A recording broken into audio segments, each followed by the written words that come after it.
प्रिय मित्रों, online Hindi class में आपका स्वागत।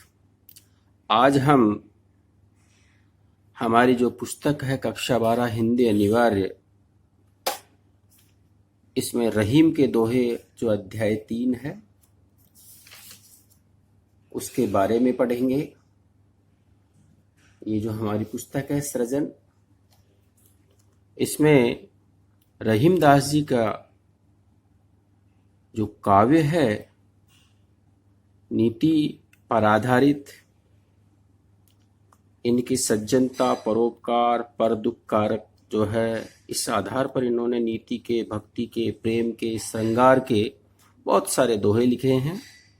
इससे पहले मैं आपको रहीम दास जी का सामान्य जीवन परिचय बता दूं। इनका पूरा नाम था अब्दुल रहीम खान खाना। ये अकबर के टाइम के थे। इनके पिता जो बैरम खां थे, मुगल बादशाह हुमायूं की मृत्यु के बाद ये अकबर के संरक्षक बने। इनके पिता रहीम दास जी को बचपन से ही साहित्य से प्रेम था, बहुत बुद्धिमान थे। माता पिता से इनको वीरता के गुण, राजनीति, दानवीरता और काव्य के गुण, ये सब विरासत में मिले। जाति से मुसलमान होते हुए भी कृष्ण के प्रति उनकी अथाह श्रद्धा थी, भक्ति थी। इन्होंने जो काव्य रचना करी उसमें रामायण, महाभारत, पुराण, गीता, इन ग्रंथों का अध्ययन करके उनके कथानकों को, पात्रों को अपने काव्य में बहुत वर्णन किया है। हमारा जो ये पाठ है कक्षा 12 के लिए, इसमें इनके नीति के दोहे हैं। रहीम दास जी की नीति वो नीति है कि जिसका कोई समय चक्र नहीं है। कल भी उपयोगी थी, आज भी उपयोगी है और कल भी उपयोगी रहेगी। इनका पहला जो दोहा है, रहीमन देख बड़ेन को। रहीमदास जी कहते हैं कि बड़े को देख करके लघु न दीजिए डार। कभी भी छोटों को नहीं डालना चाहिए, अर्थात छोड़ना चाहिए, त्याग नहीं करना चाहिए। क्यों? जहां काम आवे सुई कहा करे तलवार।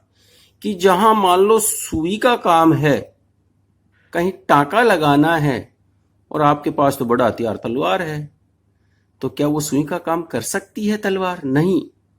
इसलिए जहां बड़े काम आते हैं वहां छोटे काम नहीं कर सकते, और जहां पर छोटे काम आते हैं वहां पर बड़े काम नहीं कर सकते। इसलिए कभी भी बड़ों को देखकर छोटी वस्तु का, छोटे व्यक्तियों का त्याग नहीं करना चाहिए।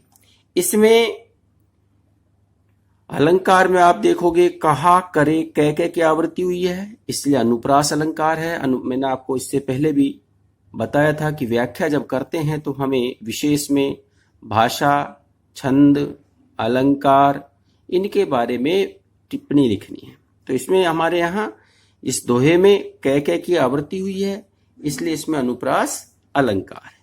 दूसरा देखिए इसका, एके साधे सब सधे और सब साधे सब जाए। यहां विषय की आवृत्ति हो रही है। एक को साधने से, अर्थात एक की साधना करने से सबकी साधना हो जाती है। आप एक देव की भक्ति करो, सभी देवता उसी में समाहित है। लेकिन रहीमन मूलो सींचवे, अगर सबको साधोगे तो सब चले जाएंगे। जैसे रहीमन मूल ही सींचिबो, मूल कहते हैं जड़ को, कि अगर जड़ को सींच दोगे तो क्या होगा? फूले फले आघाय। उसमें वृक्ष में फूल भी लगेंगे, फल भी लगेंगे, वो हरा भरा भी होगा। अर्थात यह है वो तृप्त हो जाता है। तो जब हम एक ही की साधना करते हैं तो सबकी साधना अपने आप में हो जाती है। बल्कि अलग अलग साधोगे, अलग अलग जगह आप उसकी प्रयास करोगे तो जो एक है वो कार्य भी नहीं होगा। इसलिए हमें यहाँ बहुदेववाद से बचना है, क्योंकि हमारे यहाँ प्रचलन है कि हम पता नहीं कभी हनुमान जी को याद करते हैं, फिर देवी माँ को याद करते हैं, फिर राम जी को, कोई कृष्ण, बहुत सारे। तो ऐसा कुछ भी नहीं, आवश्यकता नहीं है। तीसरा जो इसमें ये जो है, ये संगत का असर बताया है कि संगति का कितना फर्क पड़ता है। सत्संगति अगर आप करोगे तो आपका जीवन सफल हो जाएगा। और यदि आपने उसकी जगह संगति को बुरी कर ली, संगति को आपके ऊपर निर्भर रहता है संगति कि किस तरह की करते हैं। इसका एक उदाहरण भी दिया इन्होंने, क्योंकि इन्होंने ज्यादातर जो है वो दृष्टांत और उदाहरण अलंकार से उसको आदमी को संतुष्ट किया है कि ऐसे कोई माने नहीं माने, लेकिन जब दूसरा उदाहरण दे दिया जाता है कि ये कोई इस तरह है तो वो आदमी संतुष्ट होता है, उस बात को मान लेता है, उसका प्रभाव भी ज्यादा पड़ता है। कदली, कदली कहते हैं केले को। सीप, सीप जो समुद्र में पाया जाता है। भुजंग और सर्प, तो कदली सीप भुजंग मुख, स्वाति एक गुण तीन। स्वाति क्या है? एक नक्षत्र है। वर्षा ऋतु में इस नक्षत्र में जब बरसात की बूंद, पानी की बूंद गिरती है तो बूंद तो वो एक ही है, उस बूंद को कदली भी ग्रहण करता है, सीप के मुंह में भी जाती है, भुजंग के में भी जाती है। लेकिन संगति का असर देखिए क्या होता है कि जब वो बूंद कदली में पड़ती है अर्थात केले में गिरती है तो कपूर बन जाती है। वही बूंद एक ही साथ आ रही है, सीप के मुंह में गिर गई सीपी में तो मोती बन गई, और यदि सर्प के मुंह में पहुंच गई तो वो जहर बन गई। देखिए वो एक ही बूंद किस किस तरह संगत का असर हुआ है। कहीं पर मूल्यवान वस्तु है, कहीं हानिकारक जहर के रूप में है। तो जैसी संगत बैठिए, जिस तरह की संगति आप करोगे तेसो ही फल दीन, वैसा ही फल आपको प्राप्त होता है। इसलिए हमें संगति पर ध्यान देना चाहिए कि अच्छी सत्संगति ही हमें करनी चाहिए। इसी में देखिए आपका कि कुछ अवसरवादी लोगों से बचने का हमें तरीका बताया है, सावधान किया गया है। काज परे कछु और है, काज सरे कछु और। सरे का मतलब निकल जाना, काज का मतलब कार्य। कुछ व्यक्ति ऐसे होते हैं कि जब काम पड़ता है, यानी उनका स्वार्थ जब होता है तो वो कुछ और हो जाते हैं, यानी आपका मान सम्मान करेंगे, बिल्कुल बदल जाएंगे। काज सरे, सरे यानी हो जाना, और जब काम निकल जाए तो कुछ और हो जाते हैं, बदल जाते हैं, आपको पहचान तक भी नहीं है। और ये स्वार्थी व्यवहार होना आम बात है, ये कोई विशेष व्यक्ति के लिए नहीं है, अधिकांशों में होता है। और उदाहरण से इसको समझाया, रहीमन भंवरी के भय। भंवरी कहते हैं कि जब शादी होती है, विवाह के समय दूल्हा जो सिर पर आपने देखा हो पगड़ी साफा बांधते हैं और उसके ऊपर एक कलंगी सी धारण करते हैं, उसको मोर कहते हैं। तो भंवरी के भय नदी सिरावत मोर, जब भंवरी हो जाती यानी भंवर पड़ जाती है अर्थात फेरे पड़ जाते हैं, तो उस मोर को क्या करते हैं, जा करके नदी में डाल देते हैं कि भाई अब इससे कोई मतलब नहीं। कहाँ उसके बिना शादी नहीं हो रही थी, लेकिन अब स्वार्थ निकल गया, होगी शादी, इससे क्या काम। तो ऐसे जो स्वार्थी लोग होते हैं इनसे हमें सावधान रहना है। अगला देखिए, जो रहीम उत्तम प्रकृति। अच्छे, देखो इन्होंने जो नीति के दोहे बताए इसमें अच्छे और बुरे लोग दोनों के व्यवहार की बात बताई है कि किस तरह के जो लोग होते हैं, अच्छे भी हैं बुरे भी हैं, बुरे का क्या प्रभाव पड़ता है, अच्छे का क्या प्रभाव पड़ता है। जो रहीम उत्तम प्रकृति, प्रकृति कहते हैं स्वभाव को, रहीमदास जी कहते हैं कि इनका स्वभाव अच्छा होता है। का करी सकत कुसंग, कुसंग भी उनका कुछ नहीं बिगाड़ सकती। कब? जब उनकी स्वयं की प्रकृति अच्छी हो। जैसे उदाहरण है, चंदन विष व्यापत नहीं। चंदन का जो पेड़ होता है उस पर क्या होता है, लपटे रहत भुजंग, क्योंकि खुशबू की वजह से सर्प उसके चारों तरफ लिपटे रहते हैं। लेकिन अब सर्प में तो विष है, विषधर जो सर्प हैं बड़े बड़े, वो उसके लिपटे रहने के बाद भी उस चंदन में उसका विष व्याप्त नहीं होता, अर्थात विष का प्रभाव उस चंदन पर नहीं पड़ता। तो उत्तम प्रकृति वाले लोगों की विशेषता बताई गई है और संगति करने का भी भाव बताया है कि उत्तम प्रकृति के लोग बुरी संगति के लोग आने पर भी नहीं बिगड़ते। इसी प्रकार हमें अच्छे और बुरे के बारे में दूसरा है कि रूठे सजन मनाइए। अगर कोई सज्जन व्यक्ति है, सुजन जो होते हैं अच्छे लोग, उनको तो मना लेना चाहिए, क्योंकि उनसे कभी हमारा बुरा नहीं होगा, भलाई होगा, अच्छी संगत करोगे तो। जो रूठे 100 बार, यदि वो 100 बार भी रूठ जाए आपसे, यानी बार बार भी रूठ जाए, तब भी हमें उनको मनाकर अपने अनुकूल बनाना चाहिए। जैसे, क्योंकि बिना उदाहरण के, बिना दृष्टांत के तो रहीमदास जी ने कोई बात समझा ही नहीं है, और उसी से जल्दी समझ में आती है। रहीमन फिर पोइए, बार बार, फिर बार बार पो लेना चाहिए। टूटे मुक्ता हार, यदि मोती का हार टूट जाए तो उसको बार बार पिरोते कि नहीं पिरोते, क्योंकि वो बहुत महत्वपूर्ण है, बहुत कीमती है। इसी प्रकार सज्जन व्यक्ति को भी हमें मोती के हार के समान मानना चाहिए कि यह हमारे जीवन के लिए बहुत उपयोगी है। अगर वो हमसे रूठ गया तो हमें उसके दोबारा बार बार मनाना है। तो यहाँ जो सज्जन व्यक्ति की उपमा है, तुलना है, वो मोतियों के हार से की गई, इसलिए उपमा अलंकार भी है। और फिर में, बार बार में जो है, ये अनुप्रास अलंकार है। अगला देखिए आप, ये भी सज्जन व्यक्ति का ही है कि तरवर फल नहीं खात है और सरबर पिए ही न पान। तरवर कहते हैं वृक्ष को। अच्छी जो वृक्ष होते हैं वो कभी अपना फल स्वयं नहीं खाते। सरवर पिए ही न पान, और जो सरोवर होते हैं, तालाब होते हैं, वो अपना पानी स्वयं नहीं पीते। उसी प्रकार कही रहीमदास जी कह रहे हैं, पर काज हित, पर काज यानी दूसरों के हित के लिए ही संपत्ति संचय ही सुजान। संचय करते हैं संपत्ति का कौन? सुजान, अच्छे लोग जो होते हैं। अर्थात जो अच्छे लोग होते हैं, सज्जन लोग होते हैं, वो परमार्थ और परम हित के लिए ही धन दौलत का संग्रह करते हैं और उस पैसे को परमार्थ में ही खर्च करते हैं।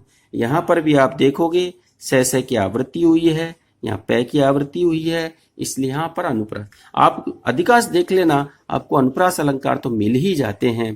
तो आप जब विशेष लिखो तो उन अलंकारों को पहचान कर अलंकारों के बारे में भी आपको लिखना है। अब जिस प्रकार अच्छे और बुरे, क्योंकि पहचान तो जब भी होगी जब हम अच्छी चीज खाएंगे, तो अच्छी चीज का स्वाद भी खत्म हो जाता है। जब तक बुरा कड़वा नहीं होगा तो मीठे का स्वाद नहीं आता है। तो अच्छे बुरे लोग हैं। थोते बादर क्वार के, कुंवार का जो महीना कार्तिक का महीना होता है, उस समय के बादल कैसे हो जाते हैं? थोते, यानी खाली हो जाते हैं। सावन भादों में मुख्य रूप से बरसात हो जाती है, अधिकांश बादलों में पानी समाप्त हो जाता है, तो जल विहीन हो जाते हैं। तो कह रहे जो रहीम गहरात, और फिर भी वो गर्जना खूब करते हैं, क्योंकि बदल है, पानी नहीं है, लेकिन गर्जना तो करेंगे। वो इधर उधर जाते हैं जब, तो गरजते ही लेकिन बरसते नहीं है। उसी प्रकार धनी पुरुष निर्धन भय, जब धनवान लोग परिस्थिति के कारण निर्धन हो जाते हैं, गरीब हो जाते हैं, करे पाछली बात, लेकिन अपनी पिछली बातों को, क्योंकि जब वो धनपति थे तो उस धनी समय के अतीत को बार बार याद करके उसका वर्णन करते हैं, अपनी प्रशंसा करते हैं। तो यहां पर जलहीन बादलों की तुलना धनी व्यक्ति से की गई है।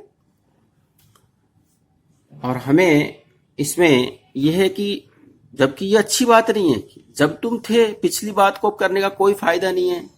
और हम जानते हैं कि लोग कहते हैं, अरे गरजने वाले बादल बरसते थोड़ी है, अर्थात उसकी बात का महत्व नहीं है। इसलिए व्यक्ति को अपनी प्रशंसा से बचना चाहिए, क्योंकि स्वयं अपने मुंह से जो प्रशंसा करते हैं, ऐसे लोगों की उपेक्षा की जाती है। अगले पद में आपको बताया गया है कि किस तरह अपने मन के जो बात होती है उसे कभी दूसरे को नहीं बतानी चाहिए। अगर कोई रहस्य, कोई बात है, अपने तक रखो। रहीमन असुआ नैन ढरी, देखो उदाहरण से सब चीज समझाई है, हम उसको चैलेंज नहीं कर सकते कि नहीं ऐसा होता नहीं है। जिये दुख प्रकट करे, जब कोई व्यक्ति दुखी होता है और यदि उसके नैनों से, नेत्रों से असुआ ढर निकल जाए, ढरक जाए, बाहर दिखाए, तो उसका जो दुख है हृदय का, वो प्रकट हो जाता है। कोई व्यक्ति मन ही मन में दुखी है, सामने वाला पता नहीं लगा सकता, लेकिन आपसे बात कर रहे और आपको बात करते करते आपके नेत्रों से आंसू बाहर निकल गए, तो तो उसको पता चल जाएगा कि ये व्यक्ति बहुत दुखी है। उसी प्रकार जैसे जाह निकारो गेहते, किसी व्यक्ति को यदि आप प्रताड़ित करके घर से निकाल दो तो क्या करेगा? वो व्यक्ति चुपचाप थोड़ी बैठेगा। कस न भेद कही दे, क्यों नहीं वो भेद कहेगा, अर्थात वो आपके घर का भेद जरूर बताएगा। इस प्रकार आंसू ने बता दी ना तुरंत कि आप बहुत दुखी हैं। उसी प्रकार जब हमारा घर का व्यक्ति बाहर चला जाता है तो वो अपने घर की सारी बातें, तो ये अपने आप एक लोकोक्ति भी है, जैसे वो कहते हैं ना, घर का भेदी लंका ढाई। तो वो बात है कि हमारे आंसू हमारे दुख को प्रकट करते हैं। इसमें भी वही उदाहरण से समझाया गया है। रहीमन निज मन की बिथा, आगे के पद में क्या करें रहीमदास जी? रहीमन निज मन की बिथा, बिथा कहते हैं व्यथा को, दुख को, पीड़ा को, मन ही राखो गोए, गोए का अर्थ है छिपाना। अपने मन की जो पीड़ा है, हृदय का जो दुख है, उसे मन में रख लेना चाहिए, छिपा लेना चाहिए, प्रकट नहीं करना चाहिए, दूसरे को नहीं बताना चाहिए। क्यों? सुनी अठिले हैं लोग सब, लोग आपके दुख को सुनेंगे तो सही, लेकिन क्या करेंगे? उसको सुन करके अठिले है, हंसी उड़ाएंगे, मजाक करेंगे, उपहास करेंगे।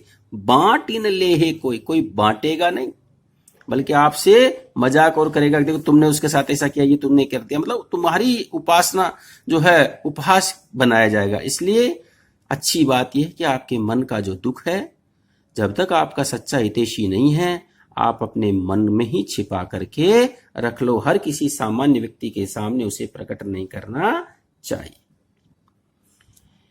दीन सबन को लखत है, लखने का मतलब है देखना। दीन कहते हैं गरीब को, कि गरीब जो व्यक्ति असहाय दीनहीन जो होता है वो सबकी तरफ देखता है आशा में कि कहीं कोई हेल्प करे, लेकिन दीन ही लखे न कोई, गरीब की ओर कोई ध्यान ही नहीं देता, उसकी सहायता कोई नहीं करता।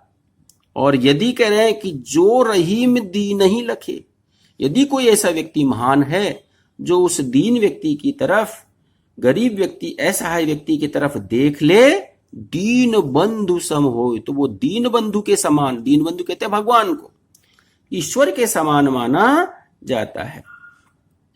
तो इसलिए कि भगवान को दीन बंधु, क्योंकि वो हमेशा गरीब की सहायता करता है। तो ऐसे बिरले बहुत कम लोग होते हैं, और यदि कोई है तो हमें उसको ईश्वर के समान दर्जा देना चाहिए।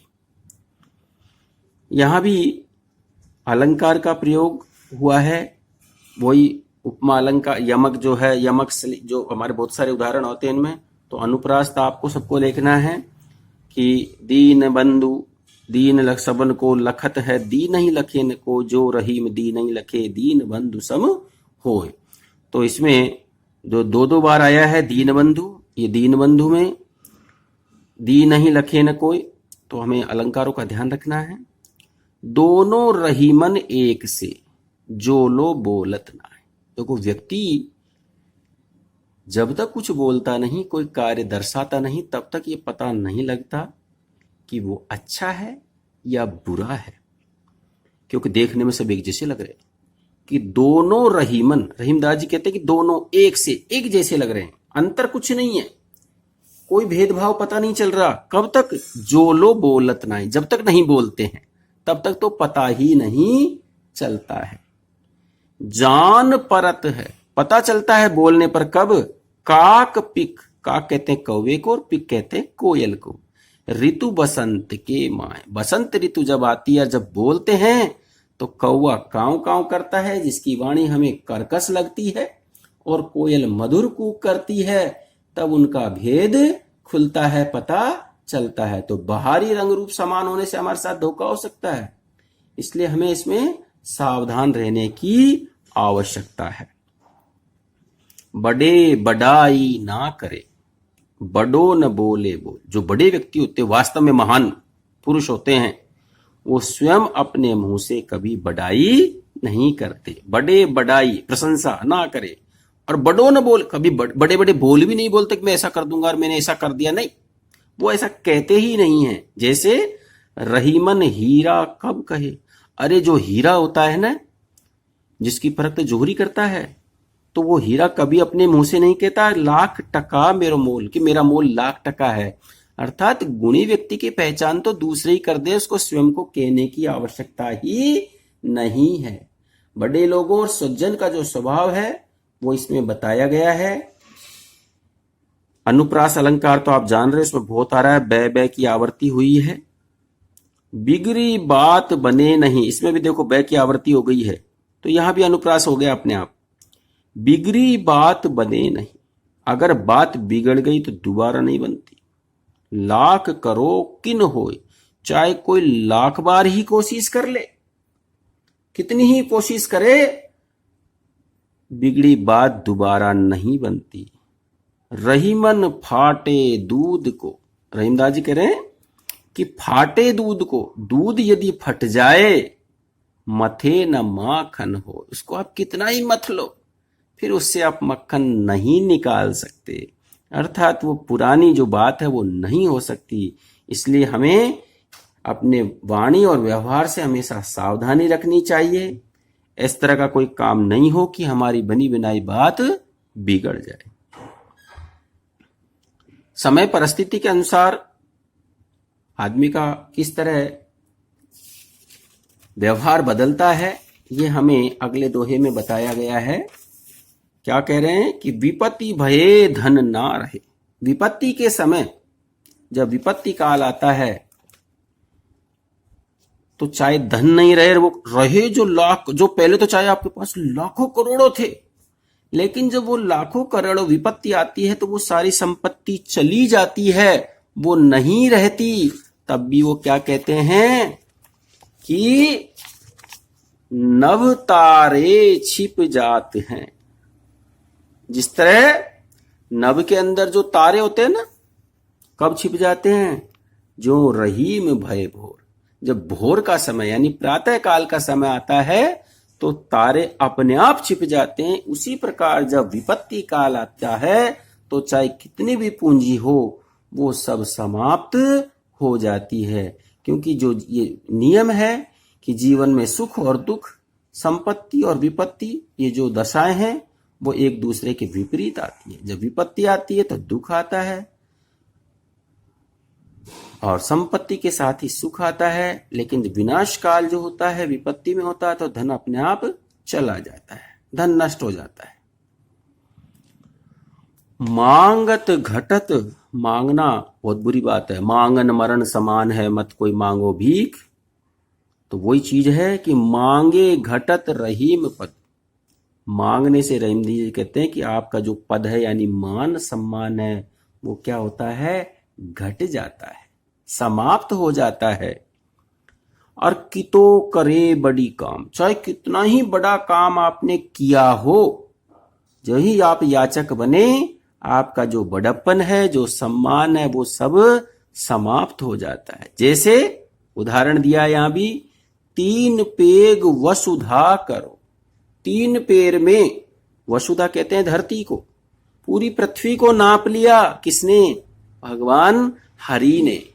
जब 52 रूप धारण किया तऊ 52 नाम, फिर भी उनका नाम तो क्या रह गया, उनका नाम बोना रह गया। 52 भगवान चाहे हम कहते हैं, लेकिन एक तो उन्होंने जो मांगा, तो मांगने से उनका वो सम्मान घट गया, इसलिए उनको बोने के। इसलिए हमें ये ध्यान रखना है कि मांगना नहीं है।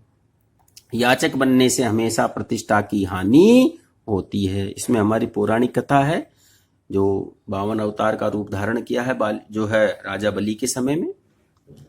मान सहित विष खाए के शंभु भये जगदीश। मान और सम्मान का कितना फर्क है कि देखो ऊपर के पद में तो देखा कि मान घटने से हरि का नाम जो है 52 रह गया, बोना रह गया। दूसरे इसमें उसका विपरीत कि मान सहित विष खाए के, सम्मान से सम्मान उन्होंने जहर खाया। किसने, शंभु। जब समुद्र मंथन हो रहा था तो हलाहल निकला, तो सब देवताओं के आग्रह करने पर भगवान शंकर ने उस विष का पान किया। तो सबके कहने से किया, इसलिए मान था।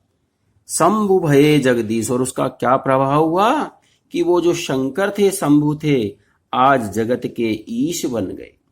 पूरे संसार के स्वामी बन गए, क्योंकि उन्होंने कालकूट विष पिया था तो जगदीश्वर बने।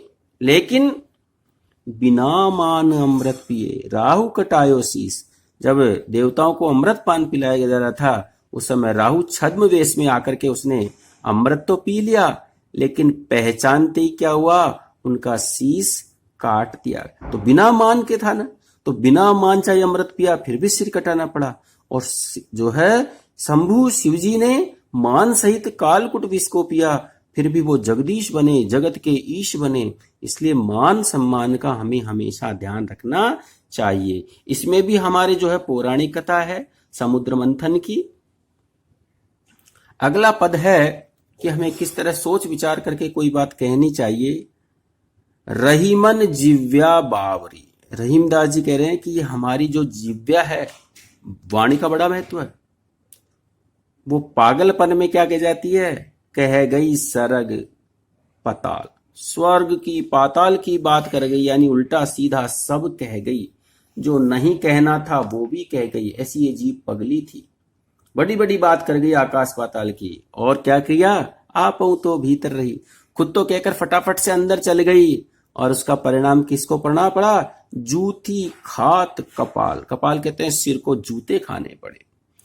उसका परिणाम सिर को भोगना पड़ा। वो तो तुरंत अंचल चल जाती है। इसलिए हमें शब्दों को सोच समझकर अवसर के अनुसार ही बोलना चाहिए।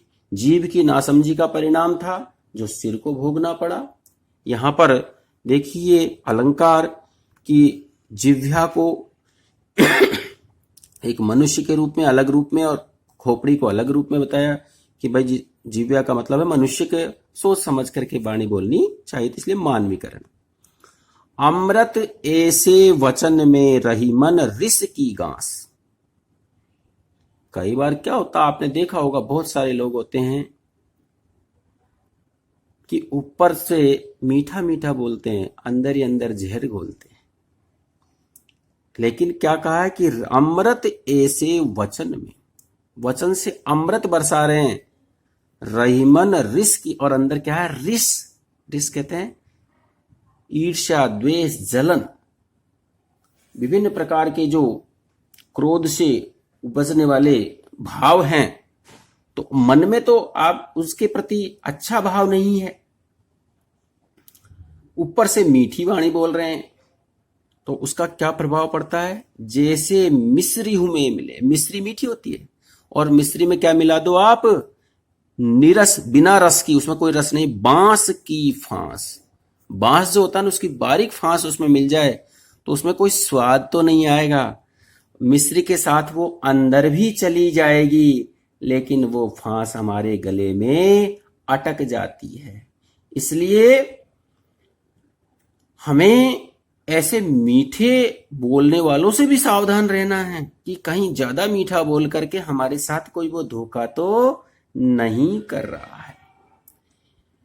मिश्री के साथ बांस की जो फांस है वो आसानी से चली जाती है, यानी मीठी बातों में हम आ भी जाते हैं, लेकिन वो बांस की फांस गले में अटकती है। इसी प्रकार वो व्यक्ति हमारे जीवन में हानिकारक हो जाता है। इसमें भी वही उदाहरण अलंकार है, मैं की आवृत्ति हुई है, अनुप्रास अलंकार है। ये देखिए बांस फांस, ये अंत्य अनुप्रास, अंत में मिलने वाला अनुप्रास का मैंने अलंकार के अपने वीडियो में बताया था कि शुरू में भी आवृत्ति हो सकती है, अंत में भी आवृत्ति हो सकती है। अनुप्रास और उदाहरण, और वैसे रहीमदास जी के में आप जब भी लिखो तो ये देख लेना कि अगर उस बात की तुलना किसी दूसरे से की है, इसका मतलब आपको उसमें दृष्टांत उदाहरण अलंकार लिख देना है। अनुप्रास अलंकार आपको ज्यादातर मिल जाएगा। इनकी जो वाणी है वो बड़ी सरल है। इन्होंने ज्यादातर नीति, परोपकार, सद्व्यवहार, इनके बारे में ही बताया है कि किस तरह का हमें जीवन जीना चाहिए। तो नीति के दोहे में इन्होंने ये सब बातें हमें बताई है। हमें जब व्याख्या करनी तो इन सब बातों का उल्लेख इसमें करना है। मैं समझता हूँ आज का ये रहीमदास जी का पाठ आपको अच्छी तरह समझ में आ गया होगा। आगे भी मैं पाठ डालूंगा। ये हमारी जो प्रक्रिया है कक्षा 11 और 12 की हिंदी अनिवार्य, हिंदी साहित्य, इसके पाठ आपको कंटिन्यू मिलते रहेंगे। इसलिए आपको इस चैनल को सब्सक्राइब करके और बेल बटन भी दबाना ताकि आपको अपने आप अगला पार्ट डलते ही सूचना मिल जाए। धन्यवाद।